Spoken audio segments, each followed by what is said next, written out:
بسم اللہ الرحمن الرحیم۔ السلام علیکم، میرا نام سبین شہباز ہے۔ سپریم کورٹ کے سابق جج جسٹس منصور علی شاہ ایک دفعہ پھر سے میدان میں آئے ہیں، اور جسٹس منصور علی شاہ نے ایک دفعہ پھر سے اس عدلیہ میں، اس ڈوبتی عدلیہ میں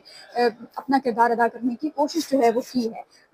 وی لاک کے باقاعدہ آغاز سے پہلے گزارش ہے کہ اگر چینل اگر ابھی تک آپ نے سبسکرائب نہیں تو اس کو سبسکرائب کر لیجیے اور کمنٹ سیکشن میں رائے سے ضرور آگے کیجیے۔ ناظرین، جسٹس منصور علی شاہ سپریم کورٹ کے سینئر ترین پیون جج تھے، اور 27ویں آئینی ترمیم سے قبل 26ویں آئینی ترمیم سے قبل justice Mansoor Ali Shah supreme court of Pakistan کے چیف جسٹس بننے جا رہے تھے، چیف جسٹس سابق چیف جسٹس قاضی فرید عیسیٰ کے بعد۔ لیکن اس کے بعد پھر 26ویں ترمیم کی گئی اور جسٹس منصور علی شاہ کی جگہ موجودہ چیف جسٹس خان آفریدی کو چیف جسٹس لگایا گیا۔ جسٹس منصور علی شاہ نے 26ویں ترمیم کے بعد تو استعفیٰ نہیں دیا، اور 27ویں ترمیم سے پہلے بھی انہوں نے خطوط لکھے کہ اس ترمیم کو جو ہے وہ روکا جائے۔ اب آپ یہ کہہ لیجئے کہ جن حالات سے گزشتہ سال میں جسٹس منصور علی شاہ گزر رہے تھے، انہی حالات سے اس وقت میں چیف جسٹس ضیاء خان آفریدی گزر رہے ہیں۔ چیف جسٹس ضیاء خان آفریدی نے گزشتہ روز لا اینڈ جسٹس کمیشن کا اجلاس، اب اس اجلاس کا جب اعلامیہ آیا تو اس میں یہ چیز بتائی گئی کہ جس چیف کمیشن نے، یعنی کہ لا اینڈ جسٹس کمیشن نے جو ہے جس کی صدارت چیف جسٹس ضیاء خان آفریدی کر رہے ہیں، انہوں نے یہ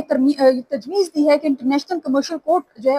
اس کا قیام جو ہے وہ کیا جائے، اور اس میں ایک آئین کا آرٹیکل ہے 212A، جس میں ترمیم جو ہے وہ کی جائے، اس ترمیم کے بعد پھر ایک اور کورٹ جو ہے اس کا اضافہ پاکستان میں کر دیا جائے۔ اس وقت تک چیف جسٹس ضیاء خان آفریدی کی یہ جو تجویز ہے یہ ایکسیپٹ ہوتی نظر نہیں آ رہی۔ چیف جسٹس ضیاء خان آفریدی نے اپنی اس تجویز میں یہ کہا کہ جی 212A میں ترمیم کی جائے، اور اس کے بعد پھر انٹرنیشنل کورٹ آف جسٹس جو ہے وہ بنایا جائے۔ یہ کوئی بیرونی طرز کی کورٹ ہے جس کا قیام پاکستان میں وہ کرنا چاہ رہے تھے۔ اعلامیہ میں پھر یہ کہا کہ جی وزیر قانون کو اسپیشلی جو ہے وہ اسی اجلاس کے لیے جو ہے بلایا گیا تھا۔ اچھا، اب وفاقی حکومت کو تجویز تو بھجوائی ہے، لیکن وہ یہ کہہ رہے ہیں کہ جی انٹرنیشنل کمرشل کورٹ کے قیام کے لیے آئین میں نئے آرٹیکل 212A شامل کیا جائے، اور انٹرنیشنل کورٹ آف مجوزہ international commercial court of Pakistan ایک آزاد وفاقی اعلیٰ عدالت جو ہے وہ ہوگی۔ مجوزہ عدالت بین الاقوامی تجارتی تنازعات کے فوری مؤثر حل کے لیے قائم جو ہے وہ کی جائے گی۔ اب اگر بالفرض کہ اگر یہ چیز ایکسیپٹ کر لی جاتی ہے تو اس میں ایک نئی جو ایک کانفلکٹ پیدا ہوگا، وہ یہ پیدا ہوگا کہ پھر اس کی جگہ پر اس کورٹ کے جج کون ہوں گے، اس کورٹ میں ججز کس جج کو جو وہ لایا جائے گا اس کورٹ میں۔ اگر یہ تجویز قبول ہوتی ہے، جو کہ نظر نہیں آ رہی، لیکن اگر ہو جاتی ہے تو پھر اس کے چیف جسٹس کون ہوں گے، ایک نیا تضاد جو ہے یہ پھر عدلیہ میں پڑ جائے گا، کیونکہ ایک طرف سپریم کورٹ ہے، ایک طرف وفاقی اعلیٰ عدالت ہے، ایک طرف chief justice of Pakistan Zia Khan Afridi ہیں، ایک طرف چیف جسٹس امین الدین خان ہے جو کہ وفاقی اعلیٰ عدالت کے چیف جسٹس ہے۔ اسی تمام تر نظام میں جسٹس منصور علی شاہ کا بیان اسی تجویز کے حوالے سے سامنے آیا ہے۔ جسٹس منصور علی شاہ نے کل حسنات ملک صاحب ہیں، سینئر صحافی ہیں، ان سے بات کی ہے، اور ایکسپریس ٹریبیون میں یہ سٹوری ہے۔ کہہ رہے ہیں کہ جی منصور علی شاہ صاحب یہ کہہ رہے ہیں کہ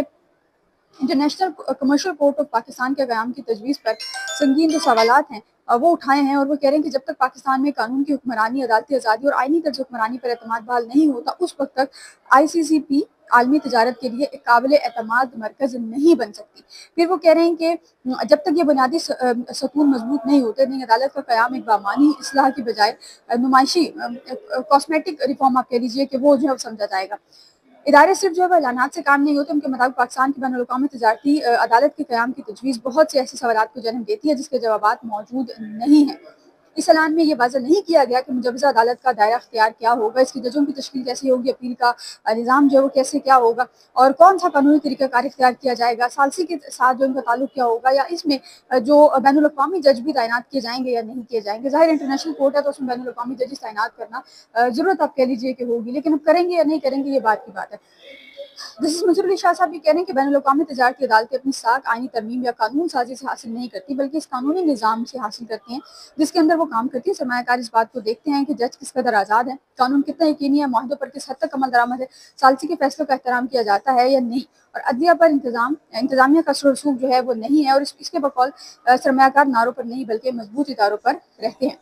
منصور علی شاہ صاحب کہہ رہے ہیں کہ جی دبئی، ابوظہبی اور قطر کو اکثر کامیاب مثالوں کے طور پر پیش کیا جاتا ہے، اگرچہ ان کے سیاسی نظام آئینی جمہوریتوں سے مختلف ہیں، لیکن انہوں نے شعوری طور پر ایسے تجارتی عدالتی نظام قائم کیے ہیں جن پر بین الاقوامی سطح پر اعتماد جو ہے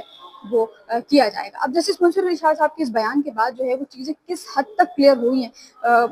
گورنمنٹ کو۔ اب حسنات ملک صاحب کی جو سٹوری ہے، اس میں فواد چودھری صاحب کا بیان ہے، اس میں عبدالمضافی صاحب کا بیان ہے، بہت سے ایسے لوگ ہیں جنہوں نے اس پر کیا، صرف حافظ احسان صاحب ہیں جو کہ وکیل ہیں، اور کئی دفعہ ہم نے یہ سنا کہ ان کا نام جو ہے اسلام آباد ہائی کورٹ کے جو ججز ہیں ان کے نام میں شامل ہونے جا رہا ہے، لیکن ہوتا نہیں ہے، وہ کوئی بھی وجہ ہو سکتی ہے۔ لیکن اب جسٹس منصور علی شاہ صاحب کے سابق جسٹس منصور علی شاہ صاحب کے اس بیان کے بعد چیف جسٹس ضیاء خان آفریدی کا اگلا جو سٹانس ہے وہ کیا ہو، کیونکہ انہوں نے ایک دفعہ پھر سے عدلیہ کو بچانے کی کوشش کی ہے، وہ کہ وہ اس وقت نظام کا حصہ نہیں ہے، اس وقت عدلیہ کا حصہ نہیں ہے، لیکن جسٹس منصور علی شاہ صاحب نے ایک دفعہ پھر سے کوشش یہ کی ہے کہ وہ اس عدلیہ کو، اس نظام کو بچا سکے۔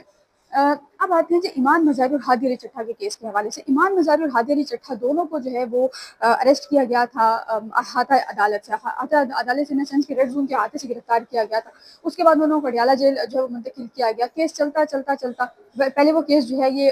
اسلام آباد ہائی کورٹ میں پینڈنگ تھا۔ اسلام آباد ہائی کورٹ میں ٹرائل اسپیڈی نہیں تھا، اس وجہ سے جو ان کے وکیل ہیں فیصل صدیقی، ان کی والدہ شیریں مزاری جو ہے انہوں نے سپریم کورٹ پاکستان سے رجوع کیا تھا، اور سپریم کورٹ کے جسٹس محمد علی مظہر جو ہے وہ اس حوالے سے کیس ہے اس کی سماعت کر رہے ہیں۔ آج بھی ایمان مظہر اور ہادی علی چٹھا کا کیس تھا۔ اب ایمان مظاہر کے کیس میں کچھ چیزیں پہلے جو ہے وہ کلیئر ہو چکی ہیں۔ ایمان مظاہر اس وقت جس کنڈیشن میں ہیں ان کو کچھ ایسے رولز ہیں جو کہ اس کنڈیشن کے لیے جو ہے وہ بنائے گئے ہیں، اور ایمان مظاہری کو کچھ ریلیف ملنا چاہیے جو کہ انفارچونیٹلی ہمارے اس نظام میں نہیں دیا جا رہا۔ ایمان مظاہری اور ہادی علی چٹھا دونوں جو ہیں وہ کسٹڈی میں ہیں، دونوں جو ہے وہ قید میں ہیں، اور والدہ بھی ان کی جا رہی ہیں تو ہفتے میں ایک آدھ دفعہ ملاقات کی جو اجازت ہے وہ ان کو دی جاتی ہے۔ اب بہت سی چیزیں ایسی ہیں جس نے اس نظام پر ایک دفعہ پھر سے جو سوالات ہیں وہ اٹھائے ہیں۔ ہماری ان عدالتوں میں کیس کتنی آہستہ چلتا ہے اور کتنی آہستہ چیزیں جو ہے وہ لے کر چلتے ہیں، یہ ظاہر ہے جن کو پالا عدالتوں سے پڑھتا ہے ان کو پتہ ہوگا۔ آج بھی جو ہے اسی کیس کی سماعت تھی، اور کیونکہ اسلام آباد ہائی کورٹ میں یہ کیس جو ہے یہ پینڈنگ ہے، تو انہوں نے سپریم کورٹ آف پاکستان میں اس کیس کو دائر کیا تھا کہ کسی طرح اسپیڈی جو ٹرائل ہے وہ اس کا ہو جائے۔ ایمان مظاہری کے جو وکیل ہیں فیصل صدیقی، انہوں نے کہا ہے کہ جی سپریم کورٹ میں سماعت ہو رہی ہے، اس وجہ سے اسلام آباد ہائی کورٹ میں کیس لگا ہے۔ ایڈیشنل اٹارنی جنرل صاحب جو انہوں نے کہا کہ 24 جولائی کو یعنی کہ جمعرات کے روز غالباً یہ کیس جو ہے اسلام آباد ہائی کورٹ میں لگا ہے۔ فیصل صدیقی صاحب کہہ رہے ہیں کہ سپریم کورٹ سے صرف انصاف ملتا ہے، اور گزشتہ سماعت پر پروسیکیوشن کی وجہ سے کیس جو یہ ملتوی ہوا تھا۔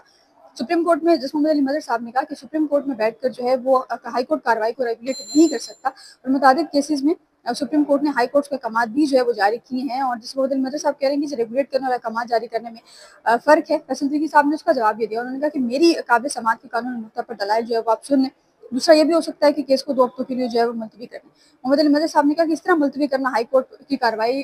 کے نگرانی کی جو ہے مترادف ہے، تو اس کو جو ہے وہ پھر اب غیر معینہ مدت تک جو اس کیس کو ملتوی کیا گیا، لیکن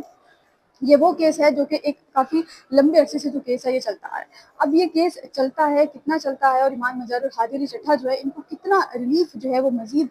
دیا جائے گا، یہ آنے والا وقت جو ہے وہ بتائے گا۔ لیکن 24 کو اسلام آباد ہائی کورٹ میں کیس ہے، ہوپ فلی کہ وہاں پر کوئی بہتر فیصلہ جو ہے وہ اس حوالے سے